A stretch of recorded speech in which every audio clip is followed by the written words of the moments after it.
My name is Elnian, and I'm a trainer at ZingTrain. In my experience, leadership training typically focuses on the people who are already in leadership roles, whether they're newly promoted or they are longtime leaders. That is really, I feel, what most leadership training is based on. But waiting to teach someone until they're a leader feels like it's missing the mark to me. It doesn't really set them up to be successful from day one when they're in that new role. Not to mention, there are many, many people who are like myself who are known as individual contributors or the really attractive non-people managers who would then never have access to that kind of training, regardless of how much of a leader they might really be in an organization. So these are performance expectations of managers at Zingerman's.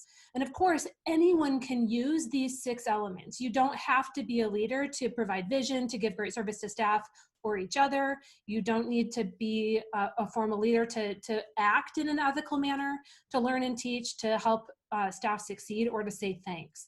So I'm just going to kind of like throw that idea to this, not out the door, but to the side, and focus on some tools that have been particularly useful for me in my leadership as a non-leader at Zingerman's.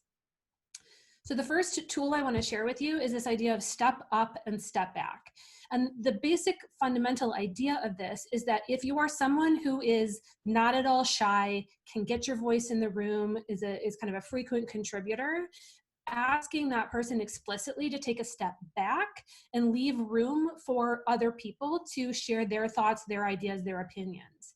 And if you're the kind of person who normally will hang back a little bit and let other people lead the conversation and kind of observe what's going on, actively asking that person to step up, to make sure you get their voice in the room so that we kind of have a more even distribution of participation.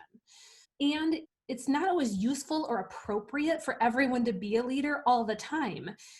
The idea of being a good follower is knowing when, even formal leaders, when to really take a step, step back, step to the side to let other people shine, to let them lead in those circumstances. You can actually be more impactful by letting others participate and choosing when you make your voice a part of that conversation.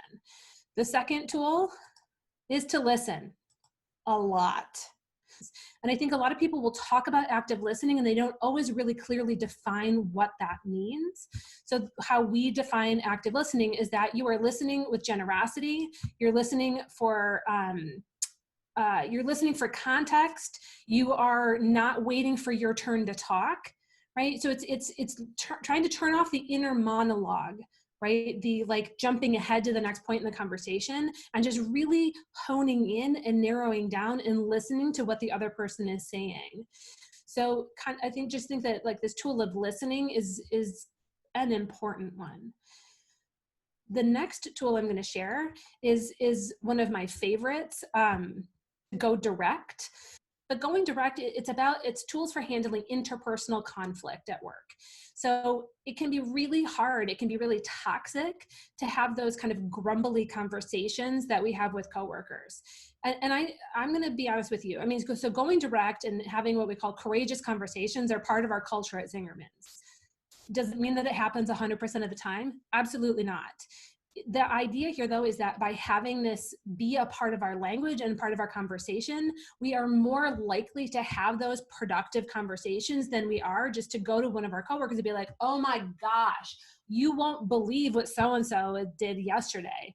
That it can be very poisoning, and it just kind of spreads this negative culture. So it's about kind of looking forward. It's not just about complaining about the past or getting someone on my side. So we have a class that we teach at Zingerman's. It's a 2.5 hour class called Courageous Conversations. This is one of those things for leaders, is to be able to have productive interpersonal conflict is really beneficial. Next tool I want to talk about is giving feedback. So non-managers will often hold back on giving performance feedback to other people because they worry that it's like not my place.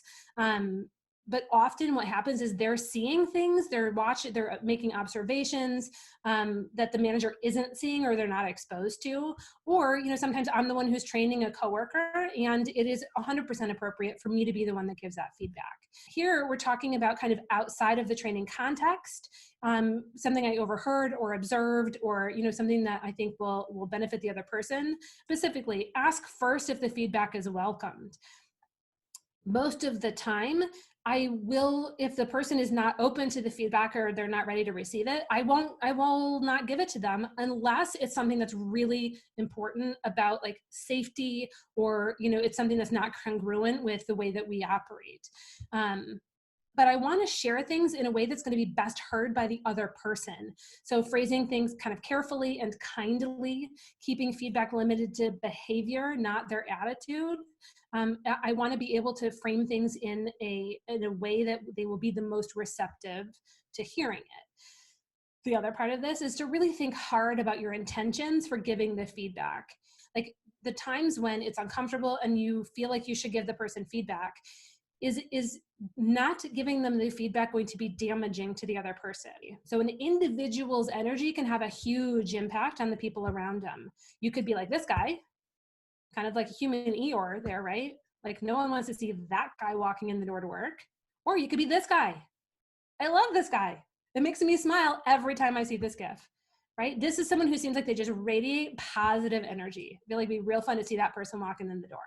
Learning and teaching. Okay, so yeah, I am a trainer. So of course, learning and teaching is something that's bound to come up on my list. And one thing that I've learned about myself over the years is that I am at my best when I'm actively learning. If I'm just teaching and sharing information, that keeps my energy pretty high, but my energy is way higher when I'm learning new things and thinking about how I can incorporate them into my work, or into improving what we're doing at Zingerman's. So, conferences, workshops, seminars. I think informal learning is equally, if not more important, because this is something that's more accessible to all of us. So reading articles or blog posts on thought leaders. I personally check out the Harvard Business Review relatively frequently. I read articles in Forbes or Inc., business publications, because I'm in business teaching business to other businesses.